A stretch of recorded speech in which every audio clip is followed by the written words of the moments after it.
Selamat pagi Bapak dan Ibu, para devosan kerahiman ilahi. Bacaan hari ini dari buku harian Santa Faustina nomor 421 sampai dengan 423. 29 April 1935. Pada malam menjelang pemajangan gambar kerahiman ilahi, aku pergi bersama Mother Superior untuk mengunjungi Bapak pengakuanku. Ketika percakapan kami menyinggung gambar itu, Bapak pengakuan minta salah seorang suster untuk membantu membuat beberapa rangkaian bunga. Mother Superior menjawab, Suster Faustina akan membantu. Aku sangat senang akan hal ini, dan ketika kami kembali ke rumah, aku langsung mempersiapkan beberapa tanaman, dan dengan bantuan salah seorang siswi, kami merangkainya. Orang lain yang bekerja di gereja juga membantu. Pada pukul 7 malam itu, semua sudah siap, dan gambar pun sudah digantungkan di tempatnya. Tetapi sejumlah ibu melihat aku ikut serta di situ, karena aku tentu lebih mengganggu daripada membantu. Pada hari berikutnya, mereka bertanya kepada para suster, apa maksud gambar yang bagus ini dan apa artinya. Tentulah para suster ini tahu, pikir mereka, karena sehari sebelumnya salah seorang dari mereka membantu menghiasnya. Para suster itu sangat heran karena mereka tidak tahu menahu mengenai gambar itu. Mereka semua datang untuk melihatnya, dan seketika itu juga mereka mulai mencurigaiku. Mereka berkata, Suster Faustina pasti tahu mengenai semua ini. Ketika mereka mulai menanyaiku, aku diam saja karena aku tidak dapat mengatakan yang sesungguhnya.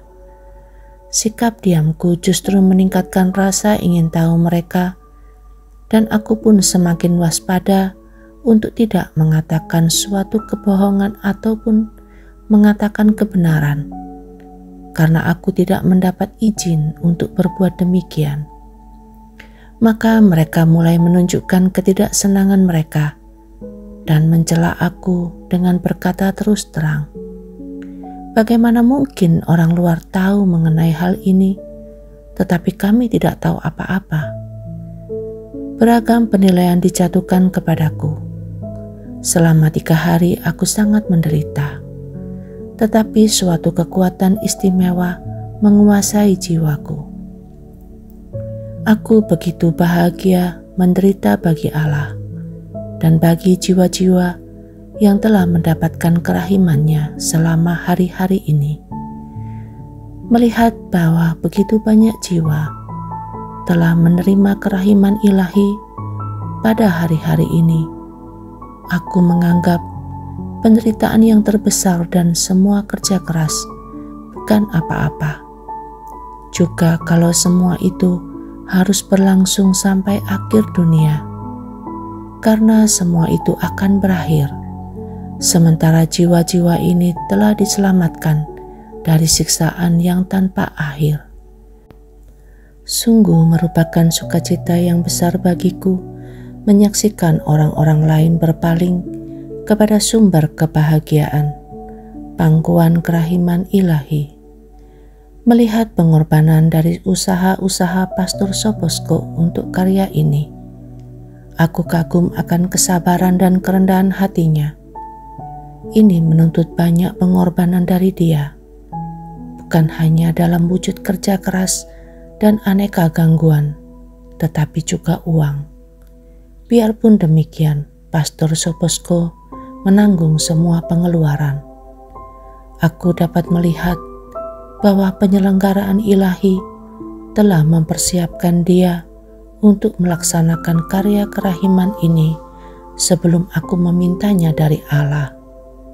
Oh, betapa mengagumkan jalan-jalan-Mu ya Allah, dan betapa bahagianya jiwa-jiwa yang mengikuti panggilan rahmat ilahi. Pujilah Tuhan, hai jiwaku, karena segala sesuatu, dan muliakanlah kerahiman-Nya, karena kebaikan-Nya tak berkesudahan. Segala sesuatu akan berlalu, tetapi kerahiman-Nya tanpa batas dan tanpa akhir. Sungguh kejahatan akan berakhir, tetapi kerahiman tidak mengenal akhir. Ya Allahku, bahkan dalam hukuman-hukuman yang Engkau turunkan atas bumi, aku melihat lubuk kerahiman-Mu, sebab dengan menghukum kami di bumi ini, Engkau membebaskan kami dari hukum abadi.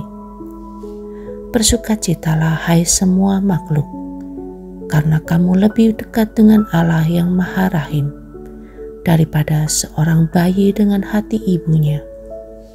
Ya Allah, bagi para pendosa berat yang menyesal dengan tulus hati, Engkau adalah sang kerahiman sendiri.